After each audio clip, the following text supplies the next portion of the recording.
Hello বন্ধুরা, আজকে আমরা দেখব কিভাবে এবিসি আইডি তৈরি করতে হয়। এবিসি আইডি অর্থাৎ একাডেমিক ব্যাংক অফ ক্রেডিট। তো সব স্টুডেন্টদের জন্য এটা খুবই গুরুত্বপূর্ণ, কারণ কলেজে ভর্তির সময় এটা কাজে লাগে। এবিসি আইডি তৈরি করার জন্য তোমাদের প্রথমে এই ওয়েবসাইটে আসতে হবে, যার লিঙ্ক আমি তোমাদের দিয়ে দেবো। এরপর মাই অ্যাকাউন্ট সেকশানে এসে স্টুডেন্ট এই অপশানে তোমাদের ক্লিক করতে হবে। যদি তোমাদের ডিজিলকার অ্যাকাউন্ট থাকে তাহলে এখান থেকে লগ ইন করে নেবে, যদি না থাকে সাইন আপ বাটনে ক্লিক করবে। এরপর তোমার মোবাইল নম্বরটা দেবে, এরপর জেনারেট ওটিপি ক্লিক করবে। তোমাদের মোবাইল ফোনে একটা ওটিপি যাবে, সেটা এখানে ভেরিফাই করে দেবে। এরপর তোমাদের আইডেন্টি কার্ড হিসাবে আধার কার্ড সিলেক্ট করবে। তারপর আধার কার্ড নম্বরটা এখানে বসিয়ে দেবে। তারপর আধার কার্ড অনুযায়ী তোমাদের যে নামটা আছে পুরো নামটা এখানে বসিয়ে দেবে। তারপর ডেট অফ বার্থ বসাতে হবে, প্রথমে ডে, তারপরে মান্থ, তারপরে ইয়ার, এইভাবে তোমরা বসিয়ে দেবে। তারপর তোমাদের জেন্ডারটা সিলেক্ট করতে হবে, মেল কি ফিমেল সেটা এখান থেকে সিলেক্ট করে নেবে। তারপর একটা ইউজার নেম একটা ক্রিয়েট করে নেবে নিজের মতো। এরপর নিজের মতো একটা পিন দিয়ে দেবে, সেটা মনে রাখবে। একটা পিন ক্রিয়েট করতে হবে তোমাদের। এরপর কনফার্ম পিন দেবে। তারপর এখানে কনসার্নে টিক চিহ্নতে ক্লিক করবে। এরপর ভেরিফাই এখানে ক্লিক করবে। এরপর একটু ওয়েট করবে, পরের পেজটা তোমাদের সামনে খুলে যাবে। এখানে পারপাসটা দিবে তোমাদের এডুকেশনাল হিসাবে। এরপর অ্যালাউ এই অপশানে তোমাদের ক্লিক করতে হবে। এরপর কেওয়াইসি ডকুমেন্ট হিসাবে আধার কার্ডটা সিলেক্ট করে নেবে। প্রসিড টু কেওয়াইসি করে নিয়ে এখানে আধার নাম্বারটা তোমরা বসিয়ে দেবে। এরপর ভেরিফাই এই অপশানে তোমাদের ক্লিক করতে হবে।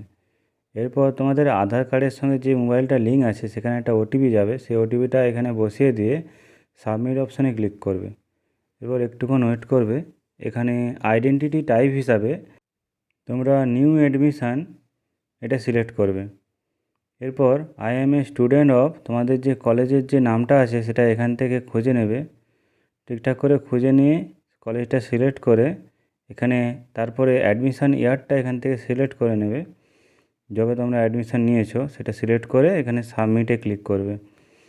সাবমিটে ক্লিক করলেই তোমাদের এই আইডিটা ক্রিয়েট হয়ে যাবে, এটা নোট করে রেখে দেবে তোমরা।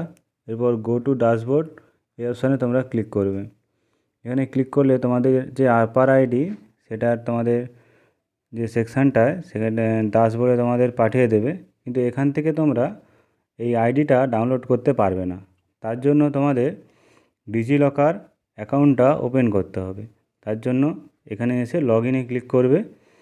এরপর তোমরা যে ডিজিলকার অ্যাকাউন্টটা তৈরি করেছিলে, তো এখানে সেই মোবাইল নম্বরটা এখানে দেবে, দিয়ে কন্টিনিউ অপশানে এখানে তোমাদের ক্লিক করতে হবে। এখানে ক্লিক করলে তোমাদের যে 6 ডিজিট যে পিনটা তোমরা ক্রিয়েট করেছিলে সেই 6 ডিজিটের পিনটা এখানে বসিয়ে দিয়ে ভেরিফাই অপশানে ক্লিক করবে।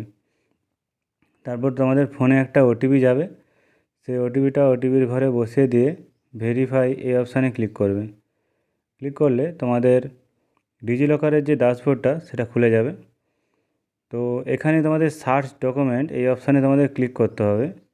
তো এখানে ক্লিক করে এখানে এসে তোমাদের লিখতে হবে এবিসি আইডি, লিখে সার্চে ক্লিক করলেই তোমাদের এখানে একাডেমিক ব্যাংক ক্রেডিট এই অপশানটা দেখাবে, এখানে ক্লিক করবে। দিয়ে আপার আইডি এই অপশানে ক্লিক করবে। তোমাদের কিছুটা নাম ফিল আপ করা থাকবে। তো এখানে তোমাদের আইডেন্টিটি টাইপটা আগের মতো সিলেক্ট করে নেবে নিউ অ্যাডমিশান করে। এরপর তোমাদের সেই আগের মতোই তোমাদের কলেজটা এখান থেকে সিলেক্ট করে নেবে এবং অ্যাডমিশান ইয়ারটাও এখান থেকে সিলেক্ট করে নেবে।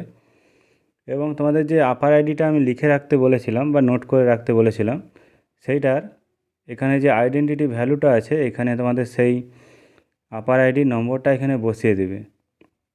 আপার আইডি নম্বরটা এখানে বসিয়ে দিয়ে এখানে কনসার্টে ক্লিক করা থাকবে। তারপর তোমরা এখানে গেট ডকুমেন্টে ক্লিক করবে। গেট ডকুমেন্টে ক্লিক করলেই তোমাদের ডকুমেন্টটা জেনারেট হয়ে যাবে।